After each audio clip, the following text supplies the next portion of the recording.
ચાલો વિદ્યાર્થી મિત્રો, હવે આપણે દાખલા નંબર 2થી નીચેના વિધેયોના મહત્તમ અને ન્યૂનતમ મૂલ્ય જો હોય તો શોધો. તો પહેલું આપેલું છે કે f(x) = x + 2 mod of -1.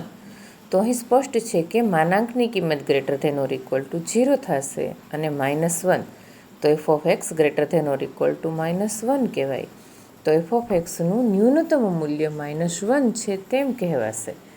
અને વિધેયની જગ્યાએ જો આપણે -1 લખશું તો -1 + 2, એટલે કે અહીં x + 2 = 0, માટે x = -2. તો વિધેય f(x) એ મહત્તમ મૂલ્ય ધરાવતું નથી એમ કહેવાશે.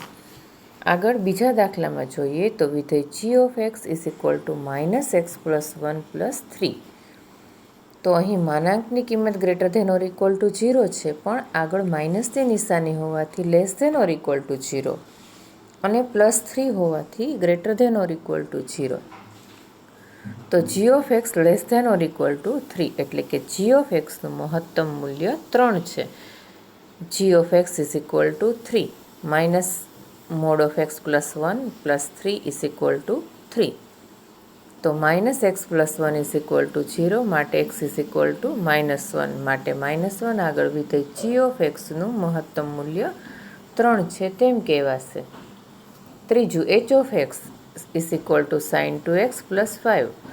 સાઇન વિધેયની મહત્તમ અને ન્યૂનતમ કિંમત આપણે જાણીએ છીએ, એનો વિસ્તાર -1 થી 1 ની વચ્ચે હશે.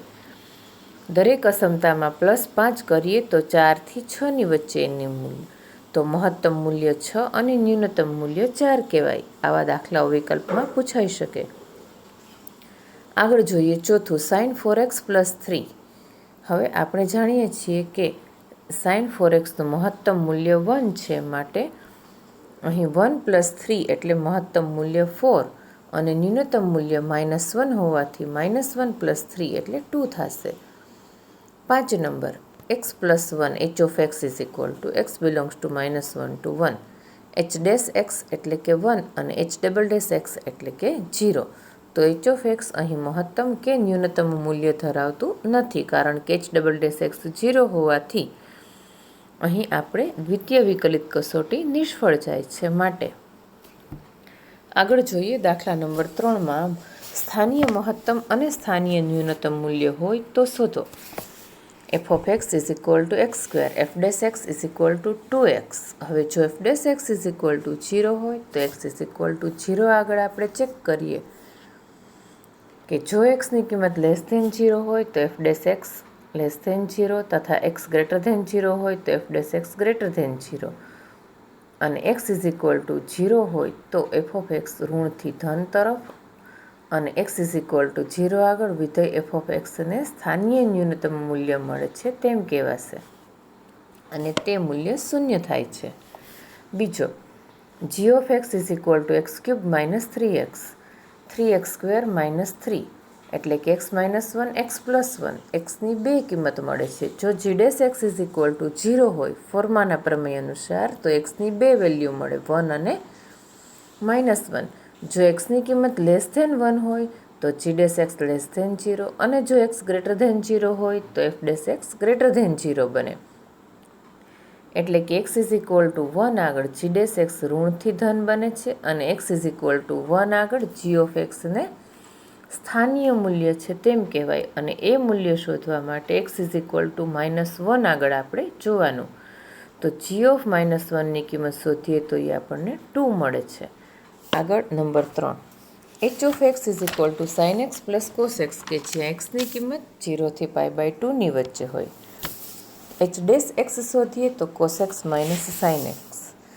સ્થાનીય કે મહત્તમ મૂલ્ય શોધવા માટે ફરમાના પ્રમેય અનુસાર વાત કરીએ તો h'(x) ની કિંમત 0 હોય તો cos x - sin x = 0, એનો અર્થ એવો કે tan x = 1 બને છે. હવે આ જે છે એમાં x = π/4 માટે, કે જે 0 થી π/2 ની વચ્ચે આવેલા હોય. હવે x = π/4 આગળ જો x ની કિંમત π/4 કરતાં નાની હોય તો cos x greater than sin x હોય, એટલે કે h'(x) greater than 0 બનશે અને જો એક્સની કિંમત π/4થી મોટી હોય તો cos x less than sin x એટલે કે h' લેસ ધેન 0 બનશે. તો અહીં આપણને x π/4 આગળ સ્થાનીય મહત્તમ મૂલ્ય મળે છે તેમ કહેવાય. અને તે મૂલ્ય શોધવા માટે આપેલા વિધેયમાં આપણે π/4 લખીએ તો sin π/4 પ્લસ cos π/4 1/√2 પ્લસ 1/√2 2/√2 એટલે કે √2. આગળ જોઈએ ચોથો દાખલો. f(x) sin x minus cos x કે જ્યાં x 0થી 2πની વચ્ચે હોય. તો પહેલાં f' શોધીએ એટલે cos x plus sin x થશે અને f"x minus sin x plus cos x.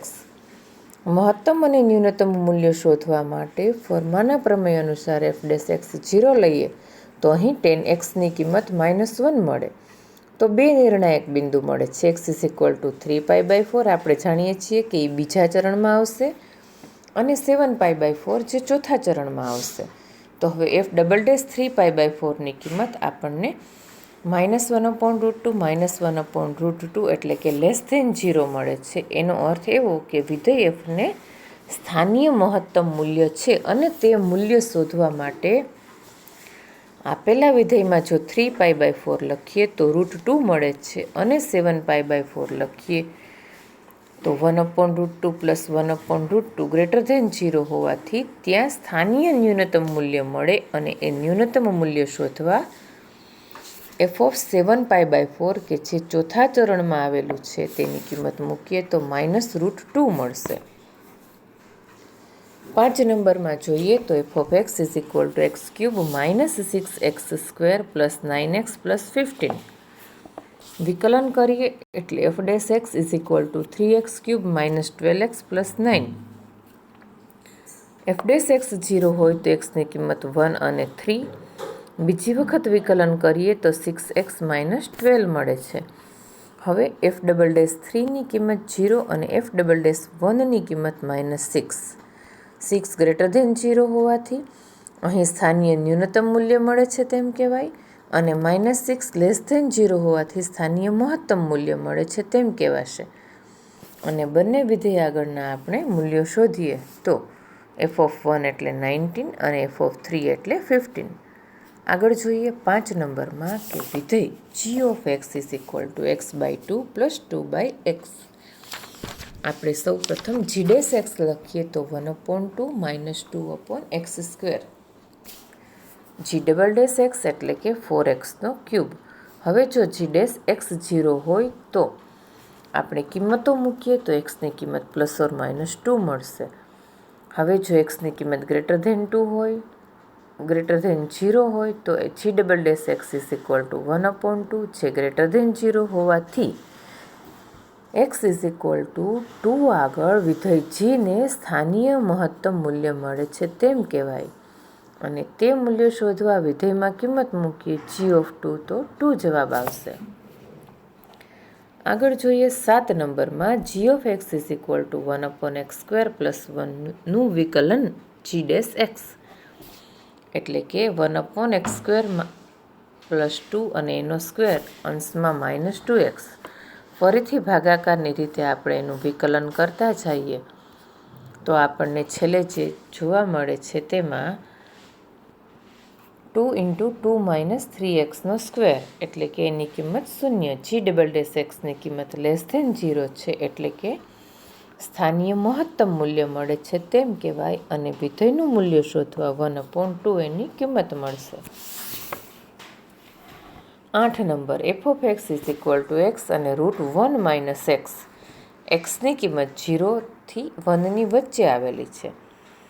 હવે f'(x) એટલે પહેલાં xનું વિકલન 1 √1 - x એમના એમ પ્લસ x એમના એમ √1 - xનું 1/2√x અને 1 - xનું વિકલન -1. સાદુરૂપ આપી અને આપણે એનું બીજી વાર વિકલન કરીએ છીએ અને જો f'(xની કિંમત 0 હોય તો અંશમાં અહીં આપણે જોઈ શકીએ છીએ કે 2 - 3xની કિંમત 0 હોય તો x 2/3. જે f'(x)માં એની કિંમત મૂકીએ તો લેસ ધેન 0 થાય છે એટલે કે x 2/3 આગળ એ સ્થાનીય મૂલ્ય ધરાવે છે તેમ કહેવાશે. અને આ મૂલ્ય શોધવા વિધેયમાં કિંમત મૂકી દઈએ તો 2√3/9 મળે છે. ચોથા નંબરમાં સાબિત કરો કે નીચે આપેલા વિધેયોને મહત્તમ કે ન્યૂનતમ મૂલ્યો નથી. એવા દાખલાઓ આપણે 3 જોવાના છે. આવા વિકલ્પોમાં પૂછાઈ શકે અથવા 1 માર્કમાં f(x) e⁻x, f'(x) e⁻x. હવે અહીં f'(x) ક્યારેય શૂન્ય ન હોય, એનો અર્થ એવો કે મહત્તમ કે ન્યૂનતમ મૂલ્ય મળતું નથી. એવું જ બીજા દાખલામાં g(x) log(x) g'(x) ની કિંમત 1/x ક્યારેય શૂન્ય ન હોય, એટલે મહત્તમ કે ન્યૂનતમ મૂલ્ય મળતું નથી. ત્રીજું h(x) x³ + x² + x+1 વિકલન કરીએ h'(x) 3x² + 2x + 1. અહીં આ પણ કિંમત ક્યારેય શૂન્ય ન હોય, એટલે કે મહત્તમ કે ન્યૂનતમ મૂલ્યો મળતા નથી.